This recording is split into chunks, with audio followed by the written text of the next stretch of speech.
Were you nervous? Thank you, William, and thank you all for your congratulatory comments. At this time, I would like to introduce our student commencement speaker, Mr. Karin Rodriguez. He was selected among his peers through a college-wide competition to represent the graduating class of 2015. His story is quite remarkable. Like many of us, he wouldn't be here tonight without the support of his community and family. And I would like to recognize his mother, Maria, his wife, Jacqueline, his daughter, Starlyn, and his mentor, George Green, who are here with us tonight in the audience to support him. I would also add that Karin was recently selected as a congressional intern this summer. We're so very proud of him. And he has an important message to share with us tonight.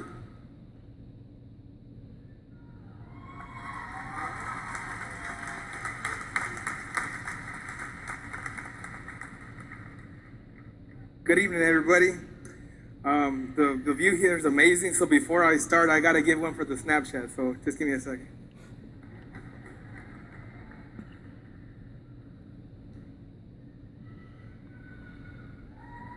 So, I need everyone to smile, okay?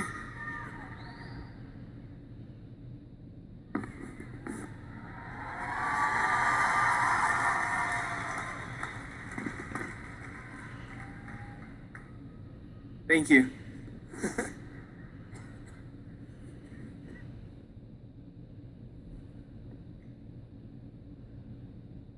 In my college career, I've learned what separates successful people from the rest.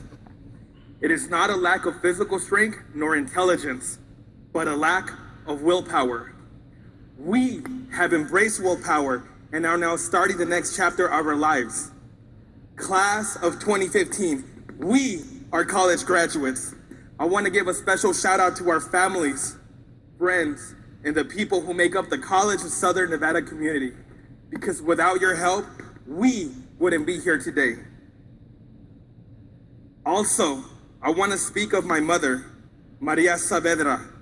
She's never been rich, yet she still managed to provide me with the greatest tool to my success by teaching me the true value of a strong work ethic.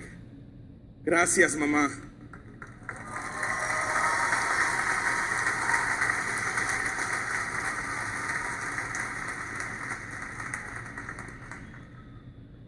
Like many of you, this wasn't my first time in college.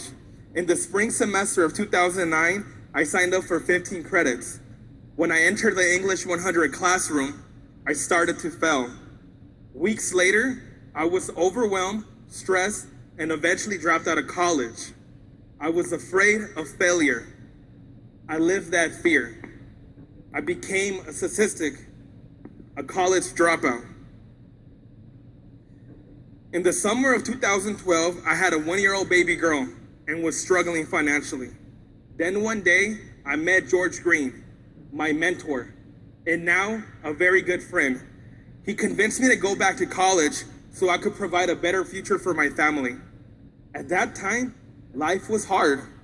I was the only one in my household with an income, and money was tight. I was in my family's first apartment, alone, lying on the floor because we had no furniture when I heard someone knocking on the door. I got up and saw that it was Mr. Green holding 2 pillows, and he told me, "Karin, I'm gonna take away your excuses so you can start school immediately." His truck was loaded with furniture for my family's home. I was astonished by his kindness, so I re-enrolled for 6 credits that fall semester of 2012 at CSN.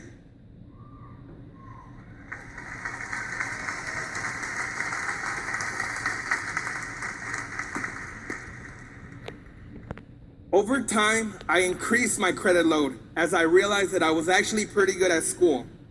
I finally learned that fear lives only in the consciousness. Like energy, fear cannot be destroyed. It can, however, be self-contained and converted into willpower. I analyzed my strengths and weaknesses and learned that my writing composition was not up to par. And that's when I discovered the Writing Center, where I developed my academic writing. I met Señorita Page, a passionate person who explained the components of an essay and the significance of a thesis statement. After 30 visits that semester, I developed a strong passion for writing. I earned a B+ in English 100.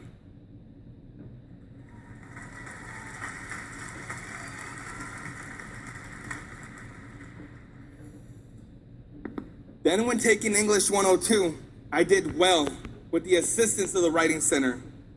I got a 4.0 for the term, ran for a student government position, and was elected a senator for the West Charleston campus.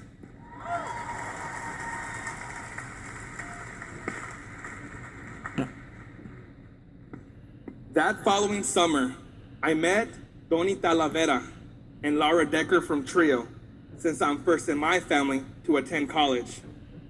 I became a Trio student. They assisted me with overcoming obstacles regarding financial aid. Thanks to their help, I finally began to see the light at the end of the tunnel because paying for college had become a problem. In the fall of 2014, I encountered Darwin, met him in my biology class, and he was obsessed with the idea of being fit to survive. But as we learn, college students have to be fit to thrive. Although I did not thrive in biology, Darwin taught me that adaptation is key for all of us. We must address our weaknesses because we are constantly confronted by new challenges. Based on my experience with Darwin, some said I didn't adapt well. Yet, I still carried on. Like so many of us, I somehow managed to work a full-time job, excel as a student, be a representative of our student government, and above all, be a father and a husband.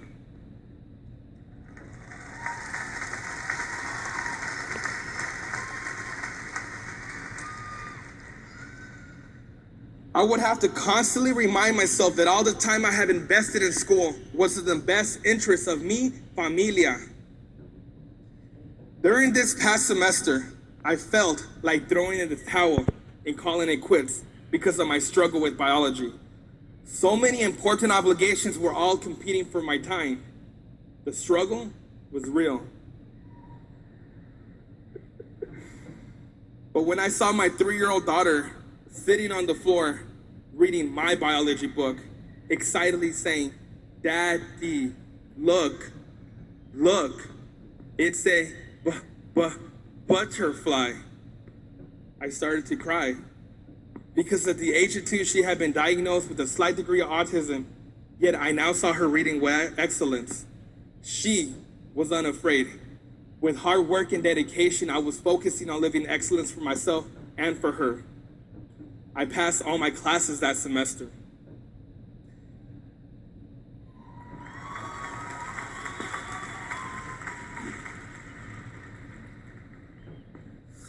I originally came to CSN with the intent to get a degree.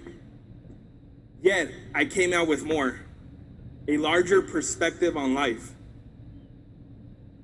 Although we may not share the same stories that led us here today, we have shared similar struggles. We must not allow fear to dictate our futures because success is simply failure turned inside out. Class of 2015, we are what we repeatedly do. Excellence, then, is not an act, but a habit. Aristotle's words are never truer than today. We are destined for excellence. Be fearless. Be ambitious. Be excellent. We did it. Congratulations, class of 2015. Thank you.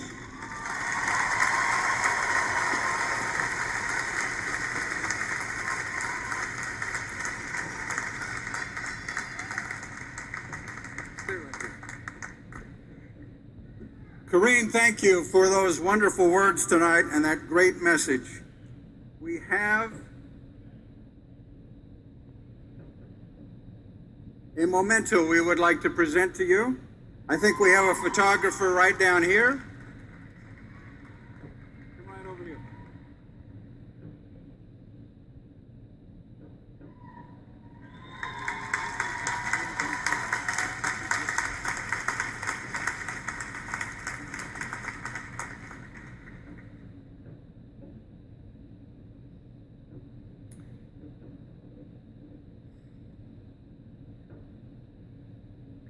It is now my honor to recognize